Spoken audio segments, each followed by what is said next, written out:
the Hydro Archon, guilty. Oh? To be punished via the death sentence. Oh, shit. The death sentence? That's actually one of the available sentences? I've always thought that it was just a myth. The one and only time the death sentence has been handed out at the court, and it's been given to the very person we've worshipped as the god of justice? What an unexpected twist. Oh. Furina's been sentenced to death by the Oratrice? We just wanted to use the trial to show her the seriousness of things so she'd tell us the truth. How did things escalate this quickly? Oh, gosh. This outcome is indeed quite strange. According to Fontaine's current definitions of justice, as well as its recommendations for criminal sentences, is this sentence really appropriate for the crimes that have been committed? Yeah! Even Vache wasn't sentenced to death by the Oratrice. You know, the real evil mastermind behind the serial disappearances case. Right. And it said she's the Hydro Archon. Indeed. Not only is Furina's sentence overly excessive, the very point of our trial today was also to prove that Furina has never been the Hydro Archon in the first place. But now, the Oratrice seems to have deliberately invoked the title of the Hydro Archon. What does this mean? I don't know. Should we go see the Oratrice? Excuse me, if I may interrupt. Oh, hello, Fremine. Is the trial still going? Fremine! Oh, you finally made it. I assume this means you've completed your mission? Mm-hmm. Any mission Father assigns to me will always be top priority. He's so adorable. Hush. Is that the first prophecy slate? Oh. So the knave privately arranged for Fremine to try and find the missing slate. Oh. I looked everywhere and finally found it at the bottom of the sea. It took me a long time to get around some dangerous stretches of water. But has the trial already concluded? Then doesn't that mean I've come too late? Oh no. Father will be disappointed in me. Don't worry, it's not too late. Go. Thank you for your hard work, Mr. Fremine. Please allow me to review the record left on the slate. You better knock that off. That just vibrated my eardrums. Traveler, Oh. I believe that you have already seen the other existing slates, and would like you to come here and confirm their contents. Okay. Turning oceanids into humans. I believe I have now made sense of the Hydro Archon's crime. It has to do with Fontaine's lost history. Isn't the Hydro Archon just guilty of deceiving her people?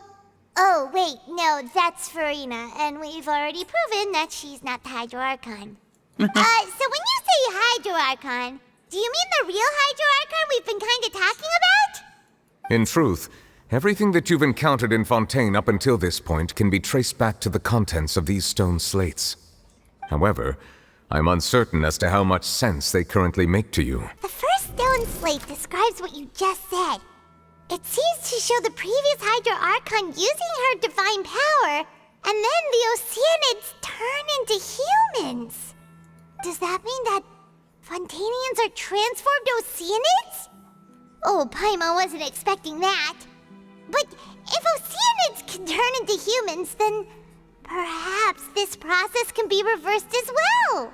The second stone slate shows Celestia floating in the sky, and the Hydro Archon and her people worshipping it together. But the heavens still brought judgment down upon them. So she wasn't supposed to do that. This must be the point when the Hydro Archon and the Fontainians were branded with their original sin. Does this mean that the original sin and the Hydro Archon sin are the same thing? Mm-hmm. The third slate shows the Hydro Archon sinking into the sea surrounded by many people. That reminds Paimon, didn't we also watch that happen to someone else? Vache? Well, the fourth slate is the prophecy the Fontainians have been talking about. People dissolving into the sea, the Hydro Archon crying on her throne, and so on. We didn't believe that such a crazy disaster could happen at first, did we? But after that incident, it was just a question of when and not if. Yeah, we know that from one. the case of the serial disappearances of young women that Fontainians can be dissolved in primordial seawater. And the first stone slate tells us that long ago, the Hydro Archon used her power to turn Oceanids into humans. This might be the reason that Fontainians can dissolve. Oh. Perhaps what is about to take place has all happened before. The true sin of the Hydro Archon that Nervilette mentioned, and the original sin cast down on the people of Fontaine by Celestia, as recorded on the stone slates. It's not as simple as falling into the sea. When Navia fell into the sea, her consciousness was subjected to judgment. The stone slates show the people gathered around the Hydro Archon in the sea. Could that be alluding to the same thing? The prophecy from the stone slates found its way into society, but not many people believed it at first. The fortress of Meropide was nearly flooded with primordial seawater, which we know can cause Fontainians to dissolve. It seems increasingly likely that the prophecy may come true. If we hadn't dealt with it in time, things could have gone very badly. They'll dissolve into the primordial sea but won't cease to exist. Their essence will flow in the seawater, converge, and take the form of an Oceanid. The Hydro Archon was sentenced to death in court, shocking everyone present. Perhaps this means that her sin was actually Fontaine's original sin. Navia fell into the water inside those ruins, and she nearly dissolved. She was surrounded by the people of Poisson in a court within her consciousness, and was forced to take part in a trial meant to make her stay. The eruption of the primordial sea at the fortress of Meropide was the surest sign that the prophecy was about to come to pass no matter what. Call me crazy, but I don't feel like these 4 points really add up to anything. The stone slate's content can all be verified by recent events. If we combine what we know together, loads of truths should come to light. Loads of truth? We're going to have to share some truly shocking revelations. Let's hear them. The first slate reveals Fontainians are not real humans. Incredible! Linny, did you hear that? We're not real humans. All Fontainians were originally created by the late previous Hydro Archon, with Oceanids as their basis. The evidence for that can be found in how only Fontainians could dissolve in primordial seawater, and how all the girls Vacher dissolved were also turned into Oceanids. Oh, and according to Navia, when she was about to get dissolved, she also saw everyone gathered around for a trial, all of them in the shape of Oceanids. Indeed. And the second slate reveals the crime of the Hydro Archon was the creation of Fontainians. Yeah, and it follows from the content of the first slate that she probably angered Celestia by creating humans without prior permission. That could also explain why the Oratrice judged the Hydro Archon to be guilty. It's to account for that ancient sin. The Hydro Archon's true sin was creating us? And yet, after many hundreds of years, the Hydro Archon's creations have turned around to try to judge the Archon within the opera Epiclese. The twists of history are often the most unexpected of all. As for the third, I'm still convinced I should come after the fourth. Yeah, isn't the image here just like when Navia fell into the sea? So wouldn't it be trying to show the image of the Hydro Archon also falling into the sea once the prophecy has been fulfilled in the fourth slate? Which also did the prophecy. In the end, the people will all be dissolved into the waters, and only the Hydro Archon will remain weeping on her throne. Only then will the sins of the people of Fontaine be washed away. Did Paimon get all that right? Yes, You've Paimon. made some keen deductions. I must say, given how much you still don't know, it is impressive that you've already managed to connect so many pieces of the truth. Thanks. However, while you were It able wasn't to me. decode all the information on the slates, they've also been etched with an additional layer of hidden information using a different power source. Oh? When we were at the ruins, I tried to decipher the hidden information recorded in the slates. But since we only had 3 slates at the time, I was unable to come to a full conclusion. Now that the slate collection is complete, I shall make another attempt to decipher the narrative recorded within. If everything goes well, we should finally be informed of the unadulterated truth. I believe I should share this truth not only with you, but with all the people of Fontaine as well. Okay. Your hypotheses regarding the origin of Fontainians and the sin of the Hydro Archon were both correct. In the Fontaine of old, the previous Hydro Archon sensed the yearning of her Oceanid familiars for life on land. The Oceanids were enamored with the beauty and romanticism of human beings, and wishing to have those experiences for themselves, expressed to the Hydro Archon their desire to become of a similar kind. However, even though water as an element is intricately linked with the power of life, the Hydro Archon, as one of the seven, did not possess the authority to create a new form of human life. Not one to give in, she eventually found a way to create permanent humanoid bodies for her familiars by appropriating the power of this planet's primordial sea. She poured primordial seawater into the Oceanid's blood vessels, creating humanoid mimics in the process. But if Fontainians were to ever come into direct contact with water from the primordial sea, the power within their bodies would escape these artificial restraints and return to the sea. As a result, their forms would collapse, and they would be reverted to their original forms as Oceanids. Of course, the Hydro Archon never received permission from the heavenly principles to create a new human race. And thus, the Hydro Archon and all of her creations came to shoulder the original sin of appropriating the power of the primordial sea.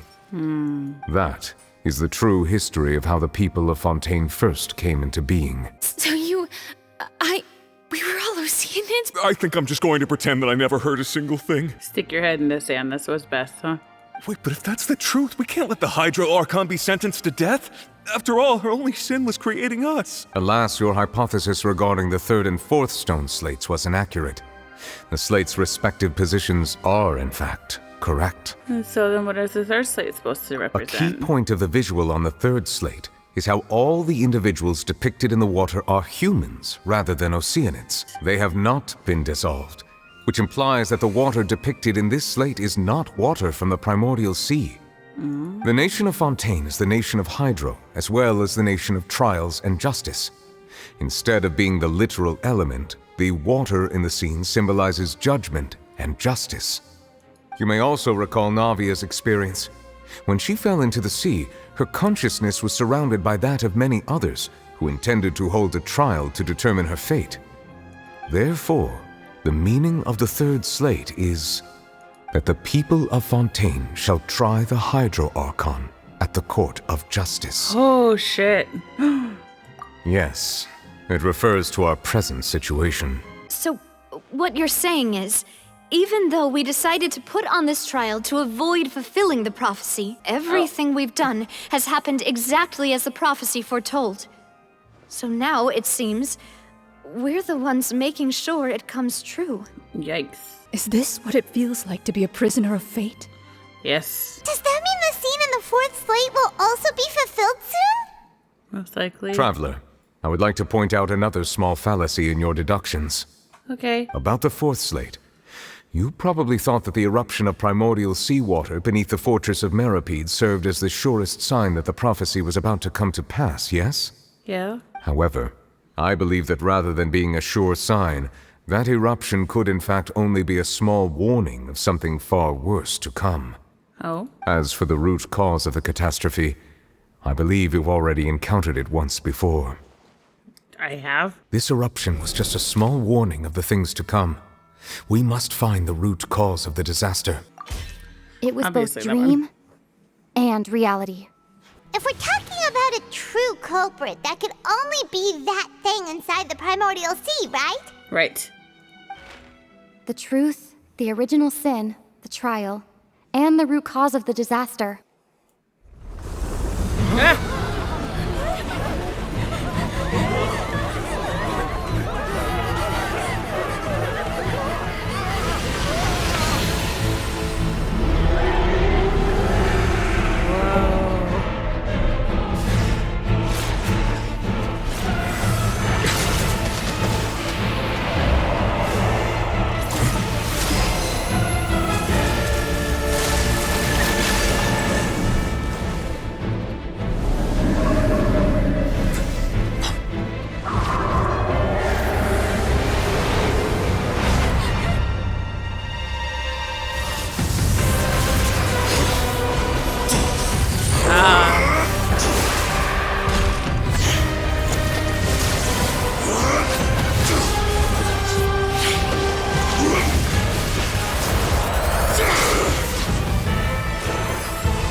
Oh. Hi again, I guess. Dad, Good to see you. way too close. How did that thing just burst into the opera house? Wait, was that the huge whale you saw in your dream? Yeah, I understand very well why it has chosen to make an appearance here. because we're getting too close to the truth. That whale does not belong to Tevat. Oh. It is a monster that has traversed the stars, weeping all the while. It has been greedily consuming the energy from the planet's primordial sea, using it to grow. That is the main cause for the rising sea levels. Oh, I see. And once it has finished consuming all of the energy contained within the sea, its next step will be... Fontainians. You said that when the Hydro Archon first created Fontainians out of Oceanids, she filled their blood vessels with primordial seawater. Correct. Precisely. That whale finds the blood of Fontainians nigh impossible to resist.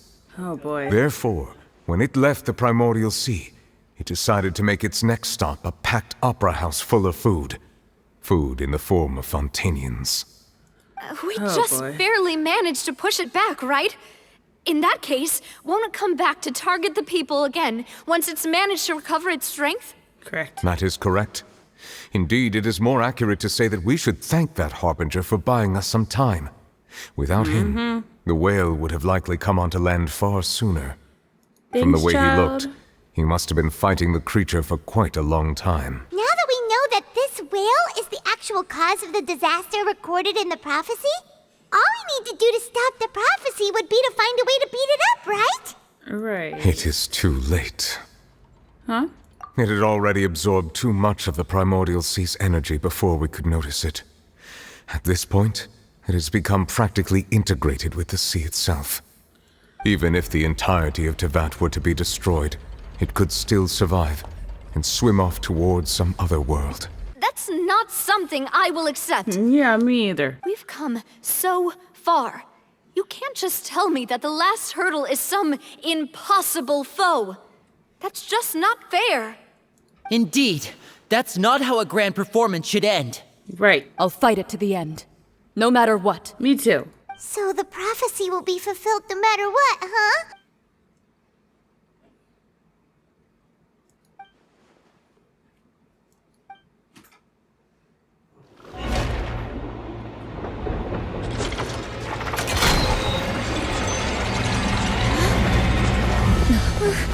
What's happening with the oratories? I believe it is preparing to carry out the death sentence.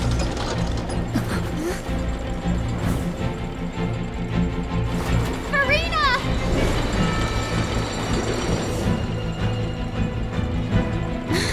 No, I still need answers.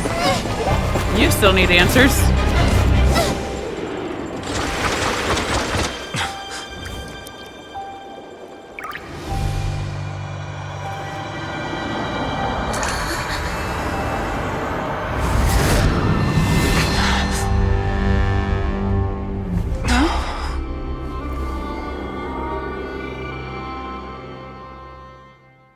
Oh? Huh?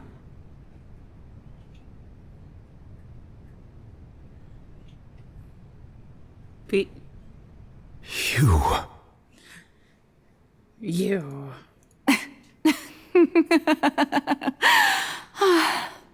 Sorry. That shocked expression on your face is just too amusing.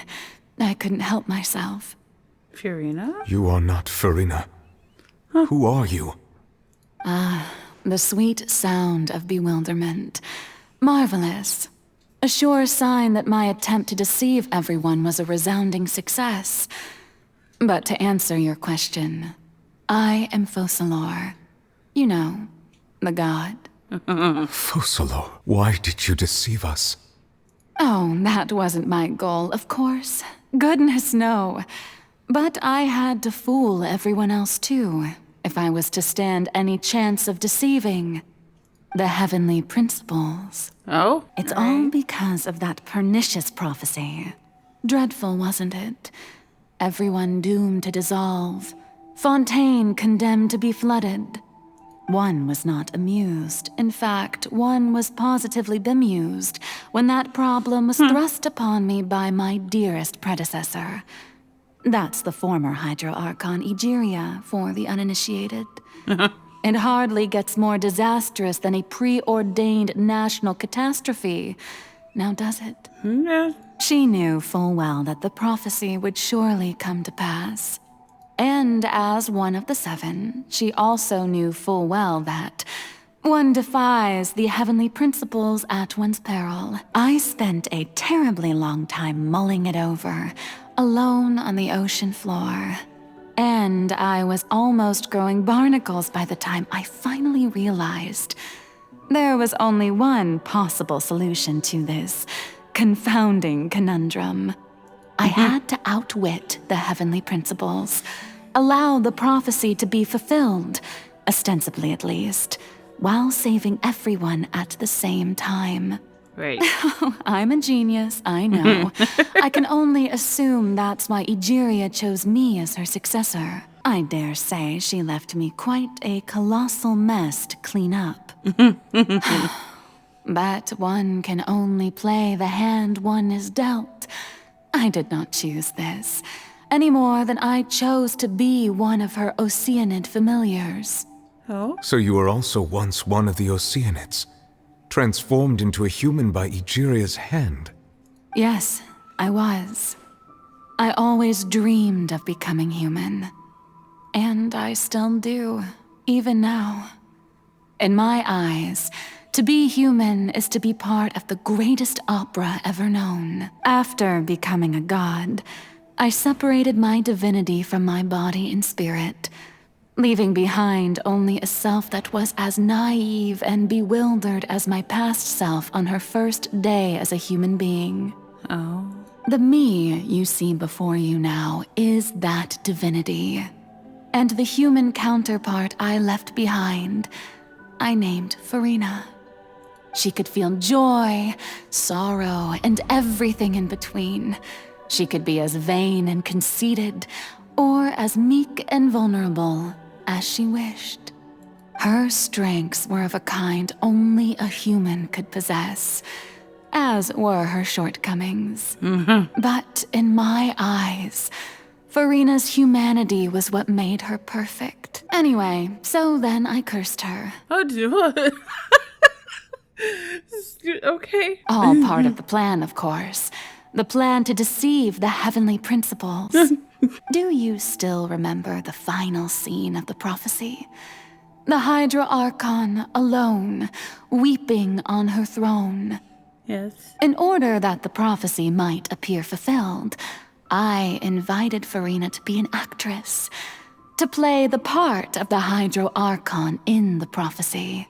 Under the curse I placed on her, so long as I, Focalor's divinity, continued to exist, she could not die.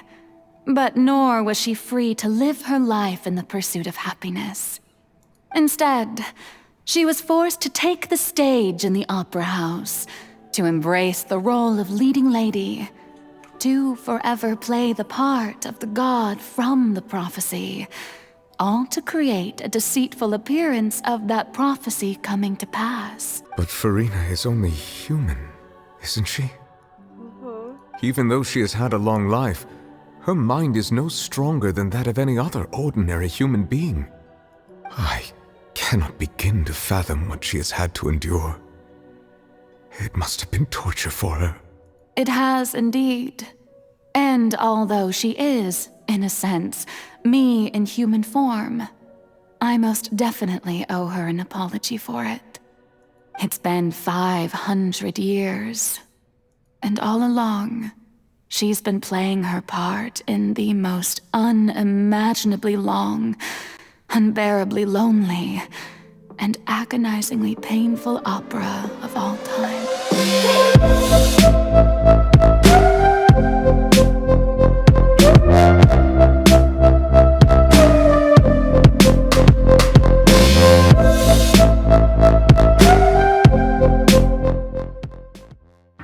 Wrote a song called Destiny. When I'm in pain, don't let them see. Emotion is the enemy. therapeutic chemistry.